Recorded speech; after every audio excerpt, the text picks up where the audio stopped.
Quiero invitar al profesor Juan Carlos Bedoya a que nos enseñe sobre qué es karma, que algunas veces la palabra suena como que buen karma, mal karma, pero ¿qué realmente es karma? Bueno, esa es una palabra muy interesante porque siendo una palabra de origen sánscrito, ¿no? El budismo la adoptó en lengua pali como kama.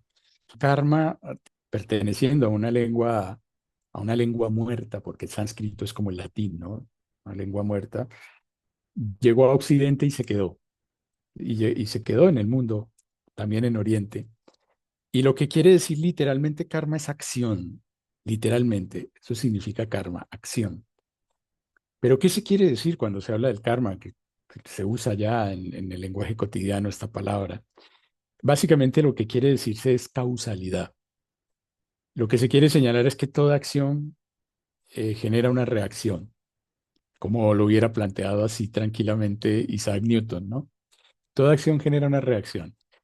Pero claro, complejidad de la ley del karma es que si bien las leyes de Newton hablan de las leyes de la física que se pueden observar, se pueden medir, cuantificar y se pueden enunciar matemáticamente, las leyes del karma no, porque operan en el mundo, en todos los mundos.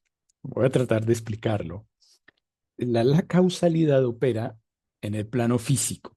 ¿Qué quiere decir?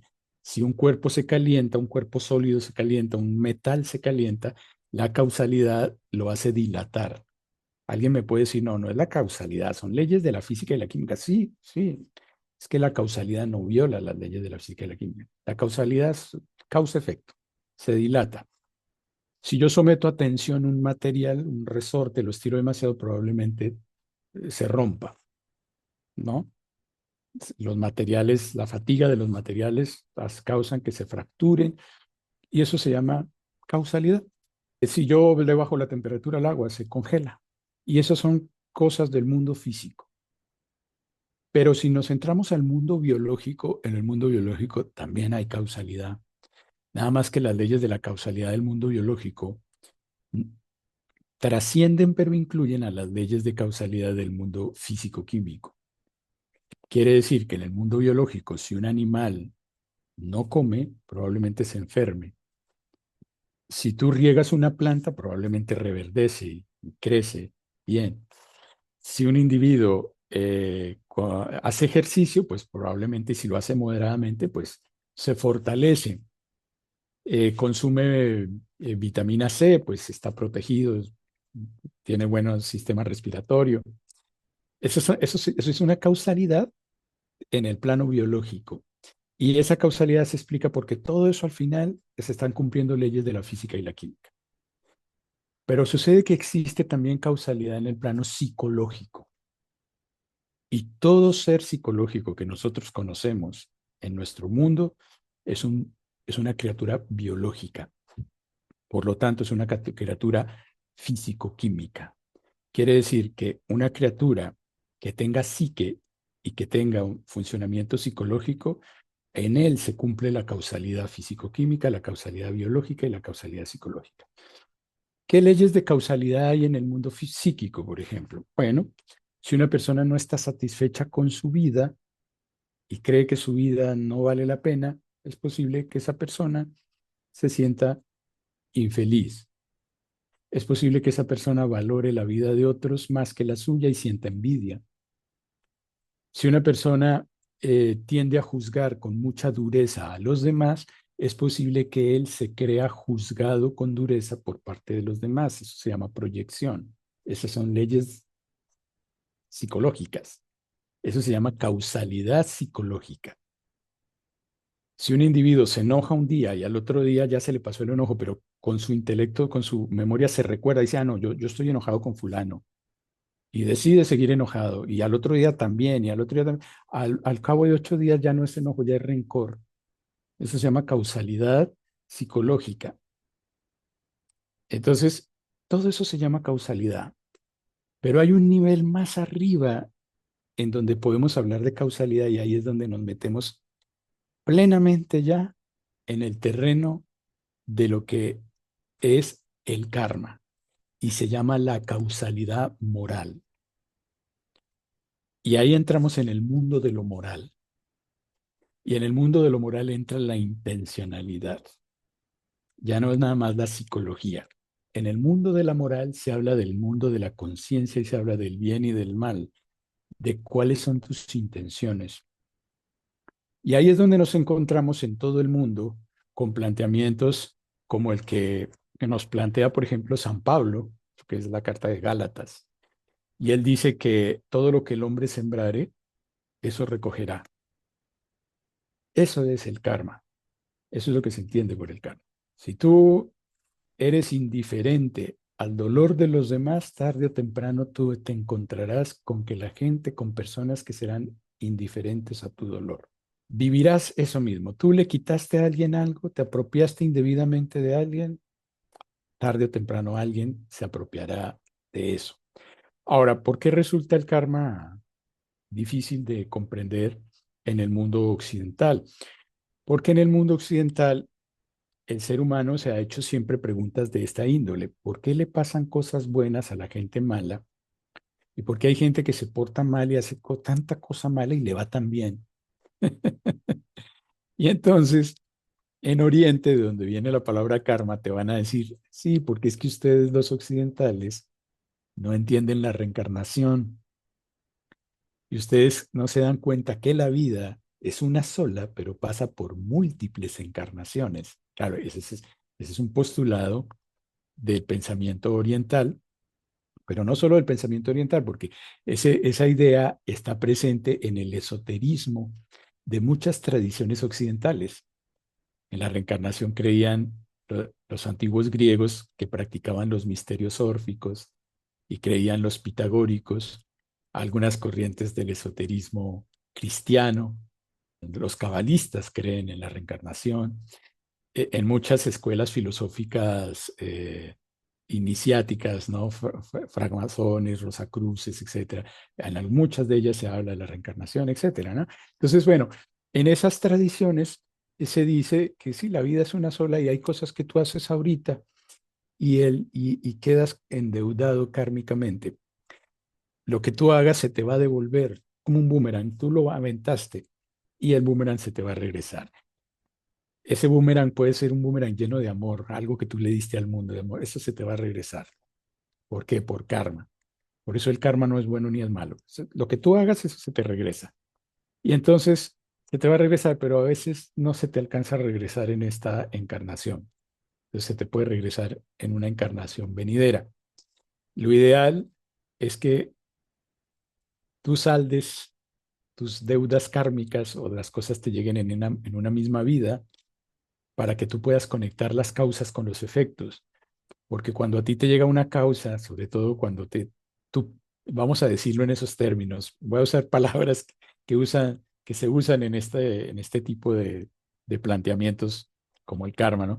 Cuando tú pagas un mal karma, una cosa que hiciste mal, le quitaste a alguien, te dedicaste a estafar gente, pero pusiste muchos candados para que nadie, para que la justicia no te hiciera nada. Compraste policías, hiciste todo para que salieras indemne. Entonces, te vas, ¿no? Y vamos a asumir que exista la reencarnación, ¿no?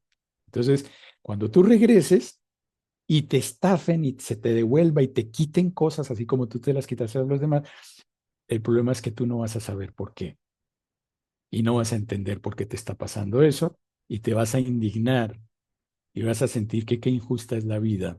Por eso el tema del karma está tan asociado con el tema de la reencarnación.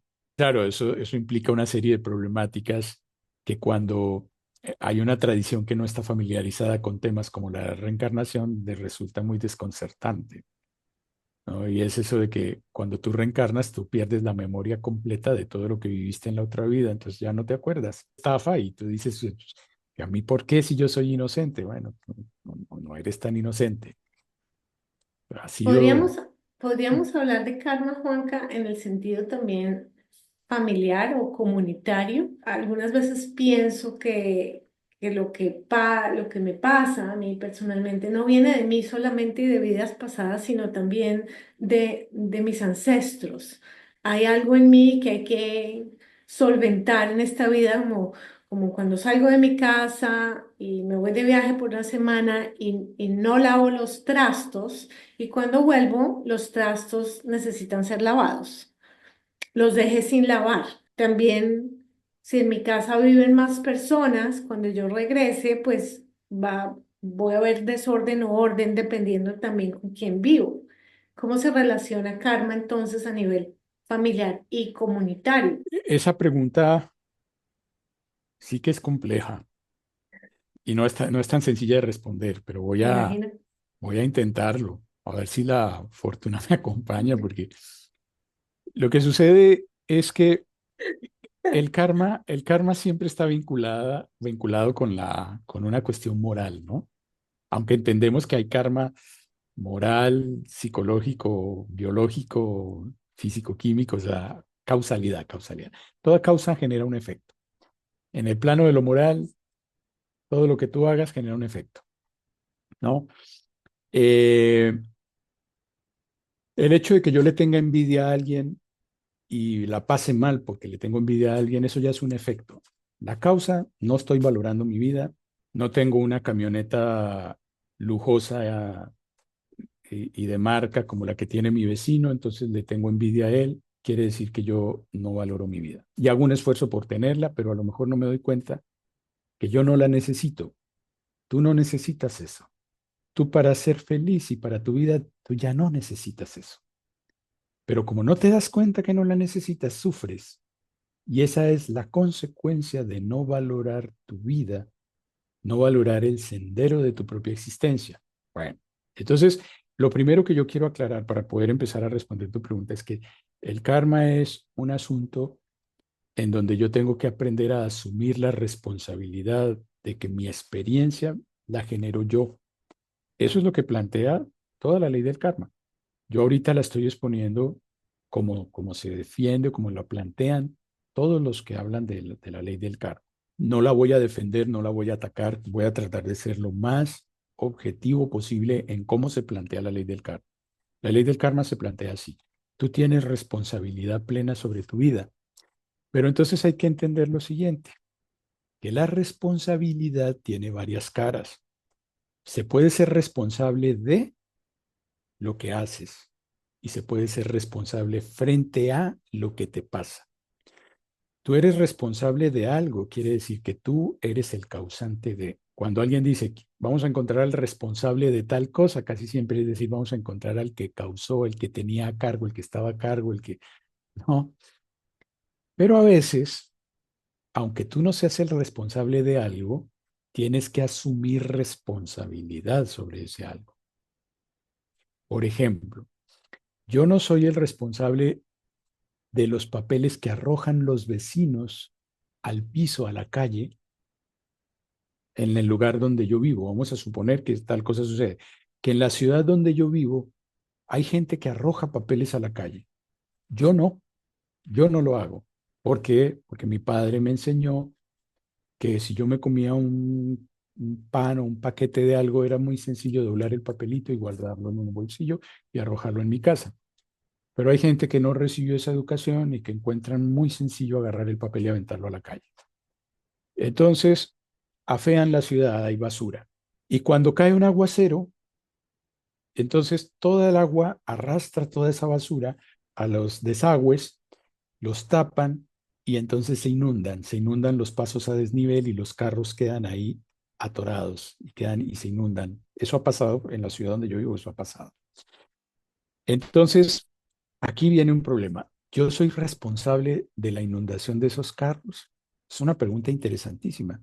Yo puedo decir que no, porque yo no tiro papeles, pero si bien no soy responsable de eso, soy responsable ante eso. Entonces, como yo puedo empezar a sentir responsabilidad sobre el tema y la manera en que yo asumo responsabilidad, ahí entramos en un tercer factor, asumo responsabilidad es crear conciencia, recomendarle a la gente de una manera amable para que el mensaje sea bien recibido y hablando de hechos y mostrando las consecuencias para que la gente ya no lo haga más. Pero si yo soy indiferente, yo digo, a mí me vale, eso es tema del gobierno, yo no tengo nada que ver. Entonces, esa indiferencia también genera mi propio karma. Algún día me va a tocar a mí quedarme atorado en una inundación de esas porque yo no he hecho nada, he sido indiferente. Ahí es donde entra lo que tú decías. ¿Hay karmas comunitarios? Sí, hay sociedades que son indiferentes a los problemas que tienen y por ser indiferentes, dicen eso no me atañe a mí, que lo resuelvan que cada quien se rasque con sus propias uñas, que cada quien resuelva el problema que le atañe a él directamente. Tú vive y deja vivir, no te metas con lo mío, yo no me meto con lo tuyo. Y en esas sociedades individualistas la gente sufre mucho, porque no Mucho. hay mente colectiva, no hay buenas redes de apoyo, la gente no se ayuda, la gente no se da cuenta que somos animales políticos. Aristóteles dijo, el ser humano es un son politikon, es un animal de la polis, y el bienestar humano se construye colectivamente. Todos estamos llamados a construir nuestro bienestar colectivamente. Así es como ha evolucionado el ser humano. El ser humano evolucionó gracias a un espíritu de solidaridad y a un espíritu de conexión que tiene. ¿Sí? Por eso nosotros somos solidarios con individuos que no son consanguíneos. Y eso es lo que nos ha ido humanizando. Entonces, tú ponías el ejemplo de yo dejé los trastes y no los lavé. Alguien puede decir en mi propia familia, esos trastes los ensució Juan Carlos, que los lave Juan Carlos. Sí, pero si ya llevan 2 días, ahí se va a crear un cultivo de bacterias, eso va a empezar a tener mal olor y eso va a traer plagas. Ah, no, pero que los lave él. No, ya tienes que asumir responsabilidad ante el problema, aunque tú no seas responsable de. Y asumir responsabilidad ante el problema es que probablemente tengamos que hacer una brigada para lavar los platos y luego tenemos que sentarnos con Juan Carlos a preguntarle a Juan Carlos por qué no los lava y qué tenemos que hacer para que todos asumamos la responsabilidad de lavarlos y para crear conciencia de la importancia de lavarlos. Y esa es una tarea colectiva. Pero si yo vivo ensimismado en lo mío, no vamos a hacer ese trabajo. Y ahí es donde aparecen, eso es lo que se llaman los colectivos, y cada colectivo se encarga de generar su propia problemática, y la problemática del colectivo es el karma del colectivo. Hay colectivos donde se considera que es propio de la naturaleza humana robar, y que robar es, gente, es cuestión de gente lista, y que por lo tanto la corrupción es algo absolutamente normal y así debe ser. Hay colectivos donde no, donde la gente no piensa eso, donde si tú ves una cosa que no es tuya, la recoges y la pones en el lugar de donde esto no es mío. Eso sucede en Corea, eso sucede en Japón, pero hay países jóvenes donde no, eso es por naturaleza, si yo veo algo que no es mío, yo me lo llevo, me apropio de él. Bueno, eso es parte de una mentalidad que el colectivo ha cultivado y nutre el colectivo. Entonces el colectivo tiene que vivir las consecuencias de su propia inseguridad, las consecuencias de vivir en un país azaroso donde tienes que estar cuidando todo el tiempo lo tuyo porque si no se lo van a robar. Eso se podría llamar una causalidad colectiva, eso es un karma colectivo. Nuestra responsabilidad en esos tres sentidos, pensamientos, palabras y acciones. Sí, por supuesto. Es cierto porque cada uno de esos tres elementos que tú planteas genera causalidad. Lo primero, el pensamiento. Eso es algo que, por ejemplo, rescató la TREC, toda la corriente cognitiva emocional. Ellos son conscientes de que la mayor parte de las emociones que nosotros producimos no son resultado de lo que nos pasa, sino de lo que nosotros pensamos acerca de lo que nos pasa.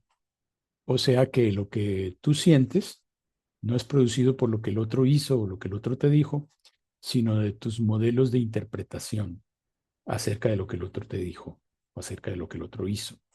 Y esos modelos de interpretación son tus pensamientos. Esos pensamientos se pueden basar en creencias o en hábitos, esquemas mentales que tú tienes aprendidos. Si tu modelo de pensamiento es el piensa mal y acertarás, que es una frase que, por ejemplo, he escuchado yo por ahí, ¿no? Piensa mal y acertarás. Bueno, la vas a pasar muy mal, ¿eh? Ya te lo puedo decir. La vas a pasar bastante mal y vas a tener emociones muy negativas y es muy probable que te llenes de amargura. Entonces, alguien te puede regalar algo, dar un regalo, y tú observas el regalo y no te gusta el regalo. Te regalan una camisa y no te gusta la camisa y de entrada ya en tu mente dices, esta camisa no me la voy a poner nunca. Y quedas enojado y dices, ¿por qué me regalan cosas si ni siquiera conocen mis gustos? Y aparte, mira, ya me dieron regalo, o sea que ya quedé comprometido a darle regalo a él. O sea, todo lo estás interpretando deficitariamente. Hay gente que no, hay gente que recibe el regalo y dice, qué bella persona, se tomó la molestia de buscarme un regalo y de envolverlo y venir y darme sorpresa. Qué bonito detalle.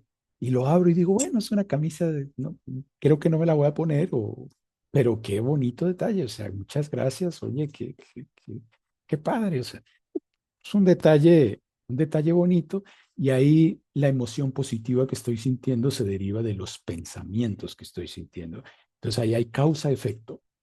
Por eso los pensamientos generan causalidad y generan efectos. Ahora, Gandhi, se dice que Gandhi decía esto, porque ya hoy en día, en los tiempos de la posverdad, ya no se sabe, ya hay que andar con mucho cuidado, ¿no? Cuando dicen, no, que toda esta frase es de Gandhi, no, ya no sé si de verdad Gandhi dijo eso.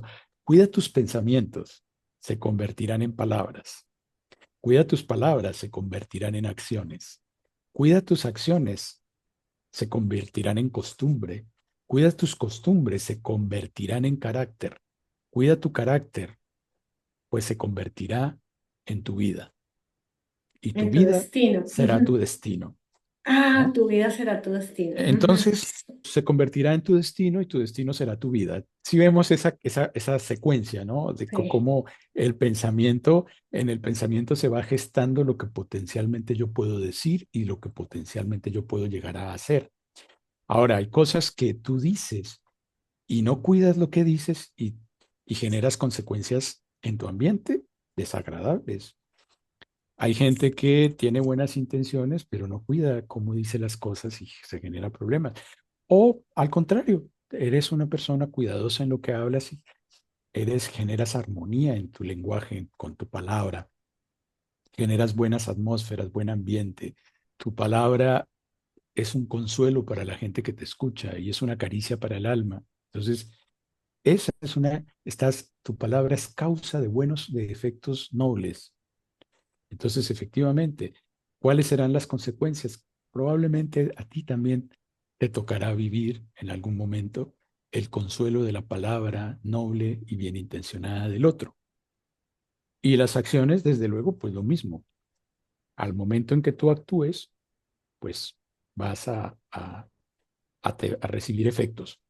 Hay algo que quizás no hemos señalado ahorita en esta charla y que también vale la pena considerar, y es que toda acción genera un efecto no solo afuera de mí, sino adentro de mí. Una persona puede en un momento dado decir, aquí le voy a decir sus cuatro verdades a esta persona, y llevada por su ego, y llevada por el impulso y el enojo, decirle a alguien algo. Sí, ah, se lo dije ya. Y luego cuando le pasa el enojo y cuando se le baja la emoción, arrepentirse y decir, ¿y por qué fui tan duro? ¿Y por qué le dije eso? Esta persona ni se merecía eso. Y al decirle esto, esta persona debe estar pensando, no, y estar la persona completamente arrepentida. Entonces, hay un problema. Generaste un efecto en esa persona. Esa persona a lo mejor no sé cómo se esté sintiendo. Esa persona puede estar triste o puede estar enojada contigo o esa persona ya no te quiere volver a hablar, etcétera. Pero aparte también generaste un efecto dentro de ti. Porque no solamente vamos a hablar de un estado emocional donde tú puedes sentir arrepentimiento, sino que es probable que tú estés sintiendo un conflicto ético contigo mismo, diciendo, estos no son los valores que yo quiero cultivar. Esta no es la mejor versión de mí mismo la que yo me he propuesto alcanzar. Entonces, estoy conflictuado conmigo mismo, aparte de que ya genere un conflicto con el otro. Correcto. Entonces, toda acción genera doble efecto. Tanto una cosa interna a mí puede generar un efecto interno y un efecto hacia afuera, ¿sí? Una persona bien intencionada puede hacer una acción imprudente y generar que él se queda con la conciencia tranquila, pero se genera un problema. Después viene alguien y le llama la atención. Dice, ¿cómo hiciste esto? No sé qué. Sí, pero yo tenía buena intención. Pues sí, no eres una mala persona, pero eres imprudente. Te falta desarrollar más sabiduría. Eres bien intencionado, eso no lo vamos a negar, pero necesitas hacerte más sabio para que puedas hilar más fino. Entonces, tienes la conciencia tranquila, pero al momento en que alguien te dice eso, ya tú puedes decir, oye, sí es cierto, no había considerado eso, tengo que ser más cuidadoso. Si no hubiera causalidad, es decir, si ninguna acción tuviera consecuencias, no podría evolucionar la conciencia, porque los seres humanos evolucionamos gracias a la observación de las consecuencias de nuestros actos, gracias a la observación de las consecuencias de nuestra vida interior, de cómo pensamos, de cuáles son nuestras intenciones, cuáles son nuestras motivaciones, por qué hacemos lo que hacemos y qué pasa cuando actuamos como actuamos. Ya tanto que creamos o no creamos en la reencarnación, tanto si yo asumo que hay o que no hay, de todas maneras hay causalidad. Eso es un hecho. Que Claro. alguien puede decir, yo no creo en la reencarnación. Existe la causalidad. Y si no, el Cristo no hubiera, la tradición judio-cristiana no hubiera dicho con la misma vara con que medís seréis medido. El que a hierro mata, a hierro muere. Y San Pablo no había dicho eso, lo mismo que sembrar, eso cosecharéis. Eso está en todas las tradiciones del mundo. Eso que tú haces, eso se te devuelve. Ten la certeza de que así va a ser. ¿Qué nos recomiendas? Eso te voy a decir porque me da risa la pregunta, ¿no? Porque la recomendación es muy chistosa, la recomendación hasta me da pena porque la recomendación es el consejo paterno materno de Básico. pórtate bien. Pórtate bien. Es que ese es el consejo más sabio, ¿no? Yo me acuerdo, hace años yo leía un diálogo de Platón, que es el Protágoras. Y entonces en ese diálogo Platón le dice bueno, Sócrates le dice, no me acuerdo si es a Protágoras, le dice, es, si te robaron, agradece a los dioses que te robaron a ti y que no fuiste tú el que le robó a él. Y no te vayas a poner a desquitarte, ¿no? No te vas a poner ahora me robó, pues ahora vas a, yo, no sabe con quién se metió. No, porque entonces acabas en la rueda del karma. Claro que Sócrates no habla de la rueda del karma. Los griegos tenían una rueda, en la India se habla de la rueda del samsara, la rueda del deambular. Los griegos no hablaban de esa rueda, pero ellos tenían a la diosa Fortuna, la rueda de la fortuna. En los textos herméticos se habla de la fatalidad y hacen referencia exactamente a lo mismo, la fatalidad. Nadie escapa de la fatalidad, pero la fatalidad está relacionada justamente con lo que en la India se entiende como karma. Y los alquimistas del siglo XVII, ellos hablaban de la rota mundi, ¿no? La rueda del mundo, de quedar atrapado en la rueda del mundo, no poder cambiar las causas y estar atrapado en los efectos de las causas. A las mismas acciones siempre se tendrán las mismas consecuencias. Como si tú preparas una receta de cocina, ¿no? Preparas unas papas gratinadas y las sacas del horno y te salen duras. Y dices, otra vez me salieron duras, no puede ser. Y otra vez las haces y otra vez te salen duras. Y otra vez las haces y otra vez te salen duras hasta que alguien le pregunta, a ver, ¿en qué has cambiado? No, no, no, no, sí, las estoy haciendo igual. Pues, si las estás haciendo igual, te van a salir igual. Hasta que no cambies, hasta que no generes nuevas causas, obtendrás los mismos efectos. ¿Quieres cambiar efectos? ¿Quieres cambiar la suerte? Porque los Mm. defensores del karma dicen la suerte no existe. Todo es causalidad. ¿Quieres cambiar tu vida? Tienes que cambiar tus acciones, tu manera de pensar, tu forma de sentir. Enfoca tu vida de otra manera. Date permiso de ver las cosas de otra forma. Pero siempre la orientación de la sabiduría perenne es de una manera más noble. Es decir, date permiso de actuar con más amor, un amor sabio, pero amor, amor. No un amor tonto ahí, una persona, no, que yo soy muy bueno, entonces yo dejo que todos me atropellen y me hagan, no, no, no, porque hay que ser justo. hay que saber poner límites. Pon límites con firmeza. Esto no se puede, esto es así, pero con amor. No están reñidas las dos cosas. No se puede. Y entonces construyes una vida diferente. Qué linda, Juanca. Muchas gracias por eso. No, Porque gracias a a ti. veces uno se siente como atrapado, como que, ¿qué hice? ¿Por qué me merezco esto? ¿O por qué no me merezco esto? Y pórtate bien, asume las consecuencias con amor y mucho cuidado con la manera como interactuamos con los demás, porque es en comunidad como nos sanamos. Los sabios estoicos pensaban muy parecido a como piensan los sabios de la India en el sentido de que cuando te llega el destino, es decir, la fatalidad, te tocó vivir una situación que tú no te la generaste. Quiero hacer una aclaración para poder explicar esto que voy a decir. En el pensamiento helenístico estaba muy claro que tú no tenías control sobre la existencia. El sabio no era el que tenía control sobre la existencia. El sabio era consciente que la inmensa mayoría de las cosas que te pasan en la vida cotidiana, algunas son previsibles, pero la inmensa mayoría no. Simplemente llegan. Nadie está diciendo, me estoy previendo para el asesinato que va a haber mañana a las 4 en tal lugar, no. Estoy previendo para el incendio que va a haber en Los Ángeles el próximo mes. No, hoy amaneció el auto sin batería. Tú puedes prever y tienes un ahorro a lo mejor para cosas así, pero siempre hay cosas inesperadas. Yo no estoy previendo para la respuesta grosera que me dio el cajero de una tienda. No, la mayoría de las cosas que te llegan son una sorpresa. Por eso hay que aprender a esperar lo inesperado, ¿no? Es un pensamiento taoísta. Entonces, ellos decían, yo no tengo control sobre el mundo, pero lo que sí tengo control es sobre la forma en que el mundo impacta mi vida interior. Eso sí. Y gran parte de entonces del meollo de ese asunto es la aceptación. Porque si yo no acepto lo que ya me pasó, entonces voy a convertir el dolor de un suceso, que hay sucesos dolorosos, difíciles, lo voy a convertir innecesariamente en sufrimiento. La falta de aceptación convierte el dolor en sufrimiento. Entonces ellos lo que decían es, no, ya acéptalo, ya pasó. Pelearte contra eso no sirve para nada. Lo único que tienes que hacer es asumir responsabilidad al respecto frente al problema. Ahora, ¿qué hay que hacer? Se rompió un tubo en la pared y se está filtrando el agua y se está metiendo el agua a la sala de tu casa. No te pelees contra eso, solamente ve y cierra la llave del registro, pero no te quedes maldiciendo la pared, porque mientras maldices más se inunda y más se dañan los muebles. Simplemente ve y cierra la llave.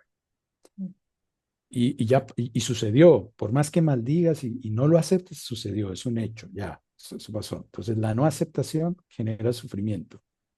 Lo que tienes que hacer es utilizar la energía mental para resolver. Entonces, dentro de las teorías o dentro de las doctrinas que hablan del karma, se plantea que cuando a ti te tocan vivir experiencias que no comprendes por qué te pasó, tú simplemente acéptala, acéptala y haz los aprendizajes que haya que hacer. Si alguien te hizo algo desagradable, pues tú proponte no hacerle lo mismo a nadie más. Ya te diste cuenta que eso es muy desagradable, bueno, eso no se lo voy a hacer yo a nadie. O si hiciste algo desagradable, date el permiso de pedir perdón, así la Claro, persona no te perdone, pero por lo menos claro, tomaste acción para remendar algo claro, de tu karma.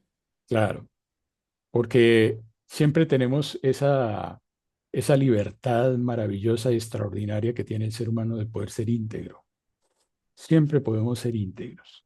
Y en esa integridad está la posibilidad de llegar y decirle a la otra persona, sabes que me equivoqué contigo, te dije algo que no te merecías, cometí un error. Y si eso te llegó a doler, te pido disculpas, que me da una vergüenza. Y eso es digno, eso quiere decir que tengo la conciencia despierta. Al Qué menos bonito, tengo la conciencia despierta. Hay gente que no tiene cómo darse cuenta de eso. qué Sí, bonito. Entonces no nos asustemos con esto del karma. Es al contrario una oportunidad para todos y todas de ser mejores seres humanos y ser mejores seres humanos en la comunidad planetaria. Claro, claro, la ley de causalidad, o llamémosla así, la ley del karma, pues no es buena ni es mala, es una ley. Es una Es ley como es. sin la cual no podríamos, no, como decíamos hace un rato, no habría evolución de la conciencia. Es una aliada para descubrir las de cómo funciona la vida, para aprender a vivir y para ir mejorando la existencia y para poder evolucionar. Sí. Muchas gracias, Juan Carlos, por tu tiempo, tu sabiduría y tu humor, que es maravilloso también. Muchas gracias. Gracias a ti, Sofía. Estas charlas son un placer. Como decíamos hace un momento, esto es como sentarse a tomarse un cafecito, O, conversar, o un tecito. o un tecito. Así es, así Muchas es. gracias. Gracias, Sofía.